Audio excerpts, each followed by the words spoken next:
Ulit-ulit ang paalala sa lahat na tumawid lang sa tamang tawiran. Lubha kasing delikado ang pagtawid kung saan-saan.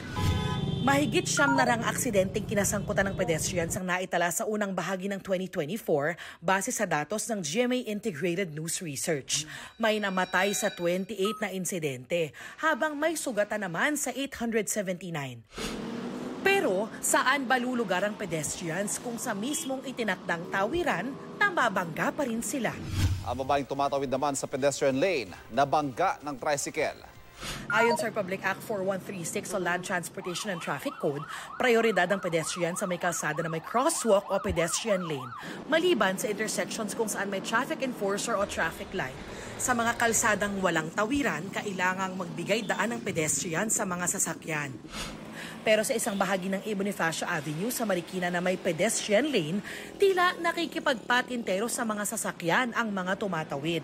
Mas nakakalito kasi yung iba pong sasakyan, humihinto sila, yung iba hindi.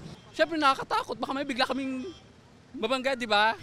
Sa kanto naman ng Sumulong Highway at Katipunan Extension sa Marikina, may tawiran with matching countdown pa ang pedestrian sign.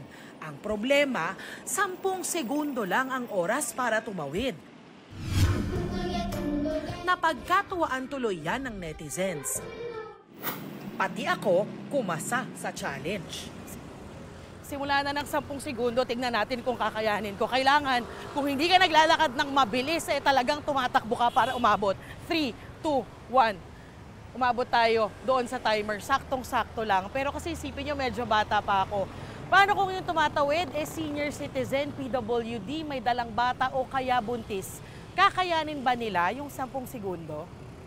Masyado maiksi naman yun. Di ba? Kung lalo na kung matanda ka, pareho ko, 85 na ako, hindi naman ako pwedeng tumatakbo. Dapat naman yan, bago ka maglagay ng limit, pag-aralan mo muna, pati yung traffic situation. Sa isang mensahe, sinabi ni Marikina Mayor Marcy Teodoro na sa MMDA daw galing ang traffic light pero nag-iimbestigan na rin siya ukol dito. Sinusubukan pa namin kunin ang pahayag ng MMDA. Para kay Gus Lagman ng Automobile Association of the Philippines, may kakulangan sa pagpapatupad ng mga batas sa kalsada. Dapat laging maingat ang mga motorista lalo kapag nasa intersection gaya rito. Kapag intersection, dapat mag-minor sila. Di ba? So, it's safer to cross doon sa mga intersections. Kahit go sila at merong isang salbahe na tumawid pa rin, may priority. Wag nila, alam naman sagasaan nila yung pedestrian. Madalas din daw, kulang sa disiplina ang mga tao. Kaya bukod sa mga motorista, dapat responsable rin ang pedestrians.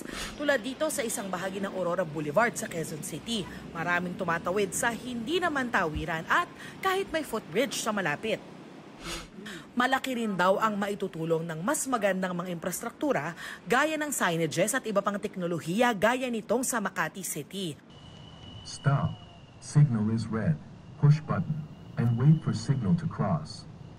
Signal is green. May sensor sa may pedestrian lane kaya mapipigilan ng tangkang pagtawid sa gitna ng traffic.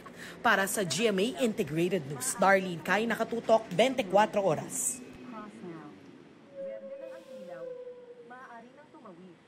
Signal is green. Cross now.